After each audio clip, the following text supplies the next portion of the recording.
এইরকম মোটা মোটা কাতলা মাছের পেটি যদি বাড়িতে থাকে, জাস্ট একটুখানি গরম জলে হালকা ভাপিয়ে নিলেই দেখবেন কেমন কাটা ছেড়ে চলে আসছে। সবগুলো মাছ এইভাবে করে কাটা ছাড়িয়ে রেখেছি। আজকে একটা নতুন স্বাদের দুর্দান্ত আইটেম রান্না করব। তারপরে কড়াইতে দিয়ে দিচ্ছি তেল, তাতে অ্যাড করে দিচ্ছি কুচিয়ে রাখা পেঁয়াজ, অ্যাড করছি টমেটো কুচি, তার মধ্যে অ্যাড করে দিচ্ছি আদা রসুনের পেস্ট। সব কিছু দিয়ে সুন্দর করে কষিয়ে রসিয়ে নেড়ে চেড়ে রান্না করব। তারপর এর মধ্যে দেবো পরিমাণ মতো নুন, দিয়ে দেবো হলুদ গুঁড়ো, জিরে গুঁড়ো, ধনে গুঁড়ো, মশলাটাকে সুন্দর করে কষাবো। তারপরে এর মধ্যে অ্যাড করে দেবো একটুখানি গরম মশলা গুঁড়ো।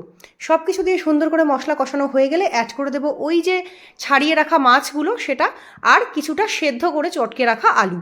সমস্ত কিছু দিয়ে সুন্দর করে নেড়ে চেড়ে ততক্ষণ পর্যন্ত রান্না করব যতক্ষণ না খুব সুন্দর বন্ডিংযুক্ত একটা পুর তৈরি হচ্ছে। শেষে অ্যাড করছি ধনেপাতা আর কাঁচা লঙ্কা বাটা, আর শেষে একটুখানি ধনেপাতা কুচিও দিয়েছিলাম। বন্ডিংয়ের জন্য দিয়ে দিচ্ছি কর্নফ্লাওয়ার গুঁড়ো, কেউ ময়দা থাকলে সেটাও অ্যাড করতে পারেন। তারপর আর কিচ্ছু না, পুরটা কিন্তু অলরেডি খুব সুন্দরভাবে রেডি হয়ে গেছে। এবার একটা লিকুইড তৈরি করছি। লিকুইডটার মধ্যে দিয়ে দিয়েছিলাম শুধুমাত্র কর্নফ্লাওয়ার আর নুন, জল দিয়ে গুলে রেখেছি।